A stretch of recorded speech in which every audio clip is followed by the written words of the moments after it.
Ever since Treyarch's first Zombies game, they've shown us that Zombies is so much more than a side mode. From the introductions of perks in VERRY to Pack-a-Punch into Race, from the implementation of world building in Shinonuma and the expansion of storytelling through intro and outro cutscenes and later implemented main Easter egg quests, from the very start Treyarch has been able to improve and build off of itself or other studios' work from previous years, except for that one. And now most people are saying Black Ops Cold War is our community's savior, a bright, new, feature-filled world. But this brand new arc for the Zombies enthusiasts comes at a cost. What is going on, my fellow Zombie Slayers? It is Nicholai B here, and welcome back to a brand new Cold War Zombies video. Like in my most recent video, the Zombies Radio Podcast, episode 11 with Sawtooth, go check that out if you haven't already. I'll be talking about the state of zombies. At the time of making this video, it is December 5th, 2020. We are just over 3 weeks into this game's life cycle, which I think puts us right outside the honeymoon phase. I've gotten a few classes diamond, I've done the coffin Easter egg about 1,000 times, and we've gotten our round 100. Never mind that last one. With all the guides and playthroughs done with, I think we can finally start picking this game apart to see what it really is. Another buggy Call of Duty. Now don't get me wrong, this is not just any other buggy Call of Duty. This game has real potential. Never mind the fact that we got our boy Syndicate back, we've got Tfue hitting round 100s, Tim the Tatman completing the Easter egg within his first week of playing zombies ever, and this is mainly because this game implemented major changes with intention, not simply to change up the gameplay. I'd love to talk about all the great things this game does right, but that's kind of why I did the podcast, so if you want to fanboy over the game some more, go give that a watch. And with that being said, let's get right into it. The first thing I want to talk about is progression. Now, as most of you may know already, the double weapon XP in Zombies on launch up until about a week and a half in was kind of OP according to a lot of streamers and YouTubers. Personally, I could see where they were coming from, but from my experience and my experience alone, that was just how double XP worked. Now, I want to make this clear before I continue. I do not think that Zombies should be an easier grind than multiplayer. I think in an ideal game, you should get a very comparable amount of double weapon XP in Zombies as you would in some of the higher XP modes in multiplayer in the same amount of time. However, Treyarch, for whatever reason, does not agree. I don't know what was going through their heads when they nerfed it as much as they did, but it's truly awful. At first, I was skeptical. We still had double XP, I was leveling up the M79 pretty fast, and that's when it hit me. On Tuesday, December 1st, 2020, double XP weekend ended and my pain and suffering began. The weapon XP has been so bad that I'm just now getting my LW3 gold in Zombies after playing for what seemed like 2.5 days straight. I can understand why it's like this, but Zombies? Hell no. Unless you want to restart every 20 minutes for at least twice as many hours as multiplayer, you cannot just play Zombies for the Zombies camos unless you don't care about the camos, and in that case, fine. I mean, I don't want to alienate any of you. However, camos are a big part of Zombies now, especially with the introduction of mastery camos back in Black Ops 4. Think of it this way.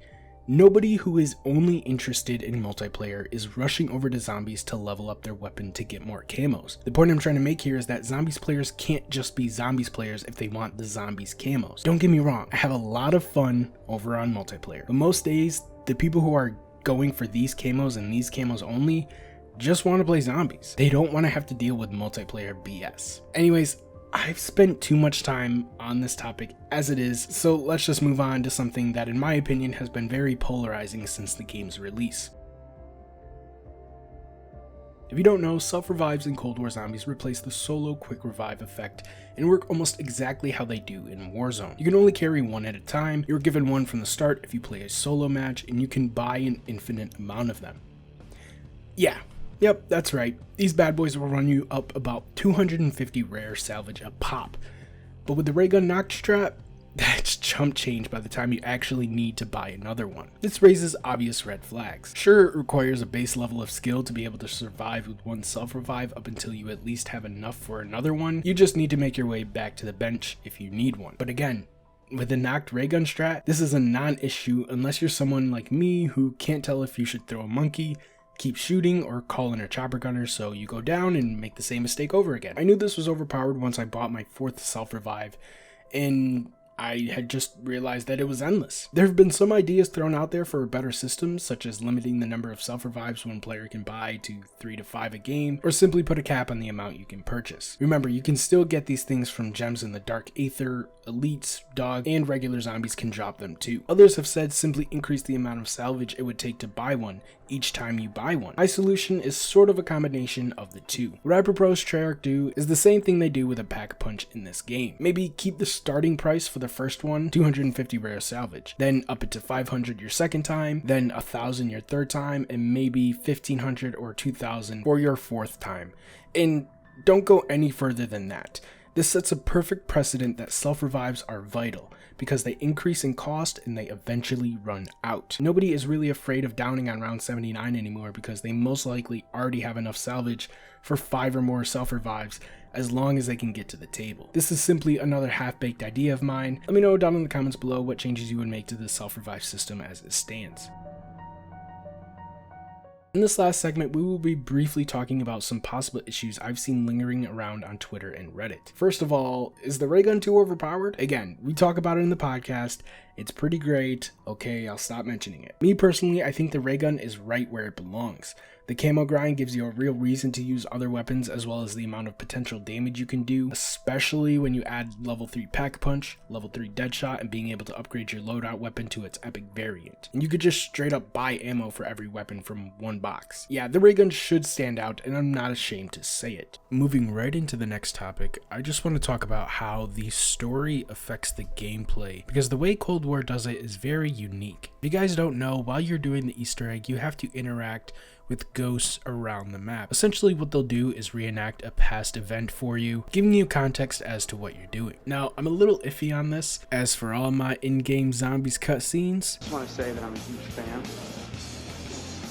I always have been. Those, to me, as a content creator, are just so inspiring and push the limits of what is possible with what I could do with an editing software and the engine that these games run on, and that's just something that's interested me for so long. However, the way that they're doing it now is more, the way I see it is that they're putting more story elements in your face, and we'll just have to see how that goes throughout the DLC cycle of this game. Right now it's not too intrusive or too annoying, but I would appreciate, a nice little in-game cutscene. That'd be pretty dope. I've got one more thing to talk about before I go into my rant mode, and that is theater mode. This kind of sort of has to connect with my previous problem of no cutscenes. It really seems as though that they're trying to take away the ability for content creators to be able to create cinematic experiences from this game. I mean,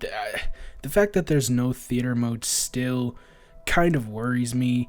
I was really hoping that was one of the main things that I was excited about and looking forward to. I understand that it wasn't announced, they never confirmed it, so I shouldn't have got my hopes up.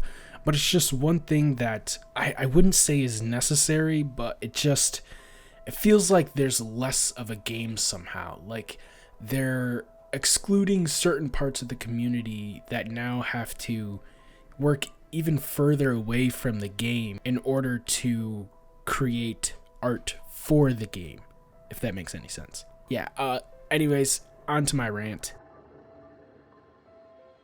Now, due to Call of Duty's relentless drive to release a new title every year, crashes and bugs plague their launches, and if the game is really unlucky, they stick around past the next game's release. Now, bugs and crashes can be as harmless as getting Aether Dark Matter before you actually earned it, like Greg FBS here.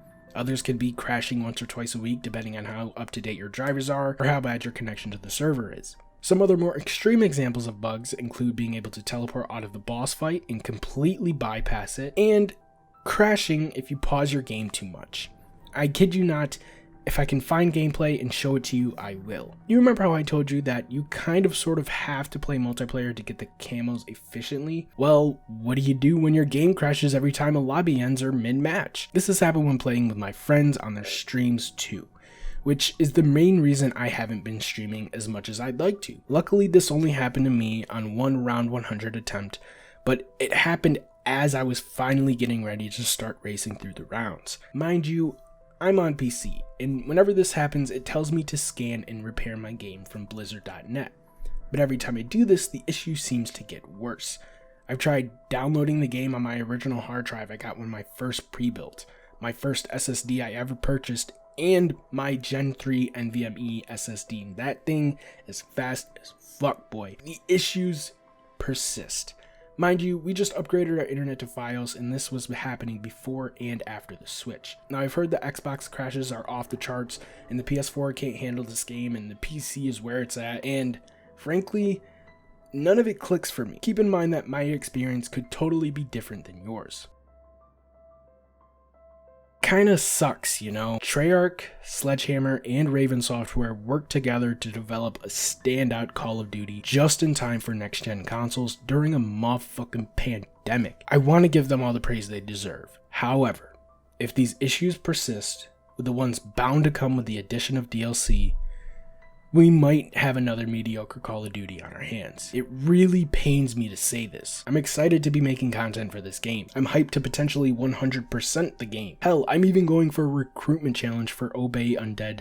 And yes, I'm putting my blood, sweat, and tears into that video, so make sure you subscribe and hit the bell button for when that goes live. In conclusion, Treyarch has come a long way with the mess that was Black Ops 4, but they still have a long way to go. Again, I'm no game designer, I'm not out here making mods or anything for Black Ops 3, so I don't know how game development works, and I apologize if I offend anybody with this. I truly don't mean to. I just really enjoy this game and want to keep enjoying it, so please Treyarch, fix it. Anyways guys, those are my biggest gripes with Call of Duty Cold War Zombies at the moment. Let me know if this resonates with you, or if I'm completely crazy and you think I'm playing a totally different game than you. Honestly, I'd love to know what you think down in the comments below. Make sure you stay safe, wear a mask, and peace.